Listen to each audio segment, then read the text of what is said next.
First, they came for Doctor Who. Then they came for Star Trek. Then they came for Star Wars. Then they came for Marvel and DC. And now they're coming for Lord of the Rings.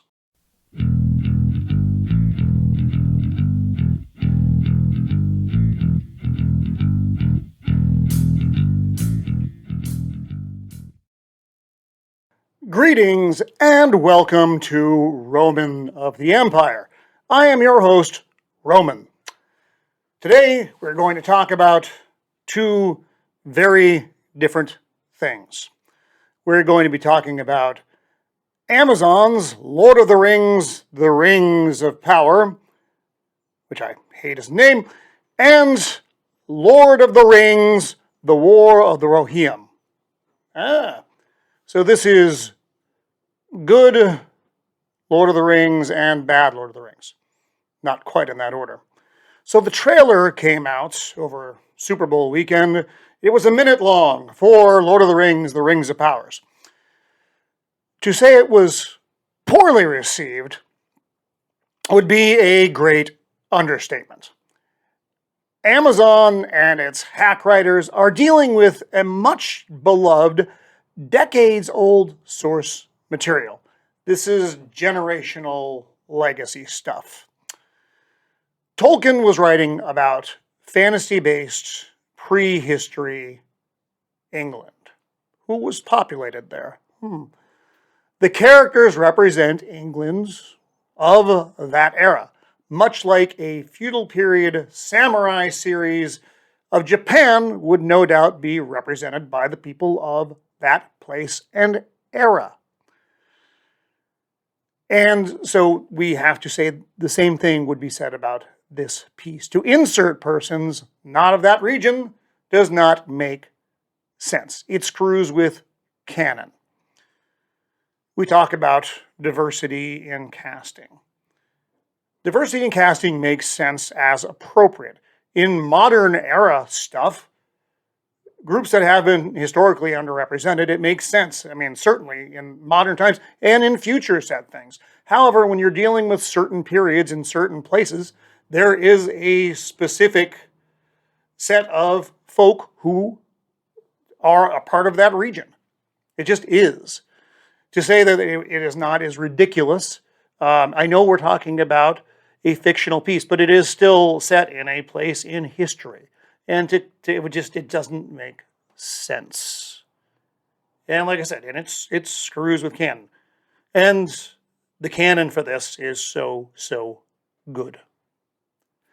So also, something aside from that, Galadriel and Elrond, who are featured in the trailer and hopefully are only two of the characters which will get destroyed by the Amazon series. Two of the greatest figures in fantasy literature. They're wrong. Galadriel is older than Elrond by a good chunk.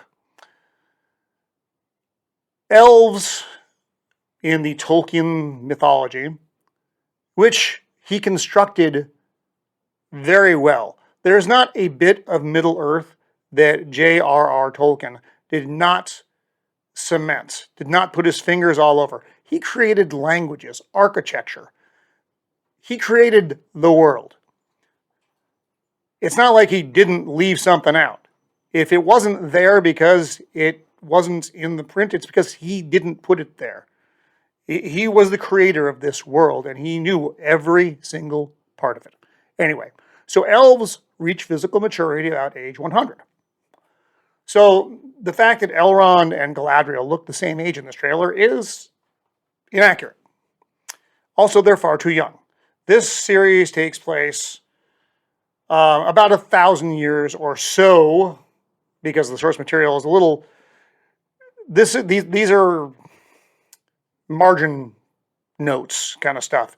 1,000 years or so before the Lord of the Rings, or so.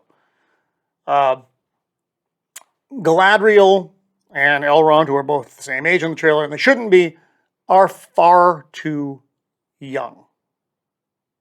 It doesn't work with the timelines. But that's what hack writing and non-love of source material will get you.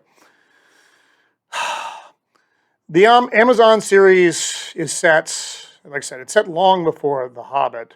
And Lord of the Rings. It's just that the ages are simply wrong. And we're lucky that they're only dealing with the marginal material, because we don't want to see a world that is loved by so many, and like so many other franchises have been, get destroyed. Conversely, and this is the good news, this is the positive part of this stuff. There's an article in Variety by Adam B. Very regarding the Lord of the Rings, the War of the Rohirrim, who you'll remember the horse-riding folk from the Lord of the Rings, if you're just familiar with the films, although you probably have read the books. I don't know anybody who hasn't read the books. It's an animated feature set for April of 2024. George the Giant Slayer has a great in-depth video on this, and I encourage you to watch that video. So from the article, Lord of the Rings, The War of the Rohirrim, the original anime feature from New Line Cinema and Warner Brothers, is set for April 2024 release.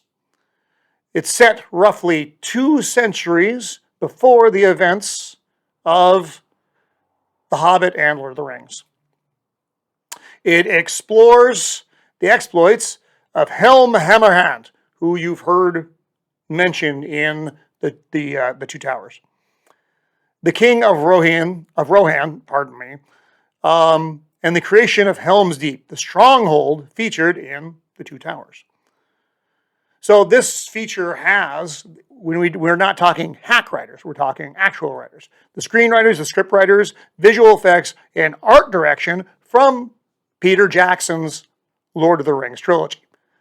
And that team loved, knew, and respected the source material. That's why that series stands up as well today as it did 20 years ago, without question. And unlike Amazon's corruption of the material, much like how orcs were created, they used to be elves, something beautiful, and then were tortured and corrupted.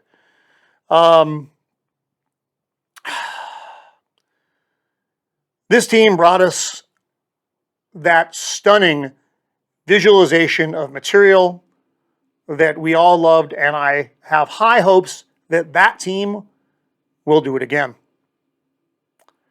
Also from the article, the War of the Rohirrim is absolutely, totally separate from the Amazon Prime's The Rings of Power, which is set about, as I said, a millennium, about 1,000 years before the events of the Jackson films.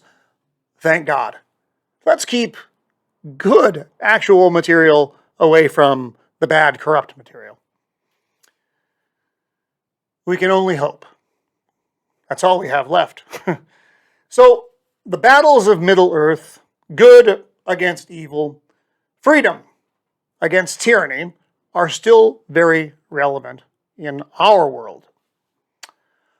You need only look to New Zealand, Australia, Canada. The Shire is in grave danger.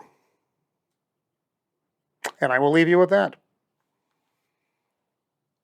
Bad series versus good series. Corrupt crap against reverence for source material.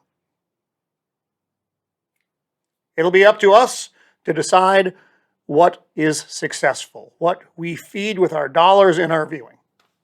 And that is it for me for now.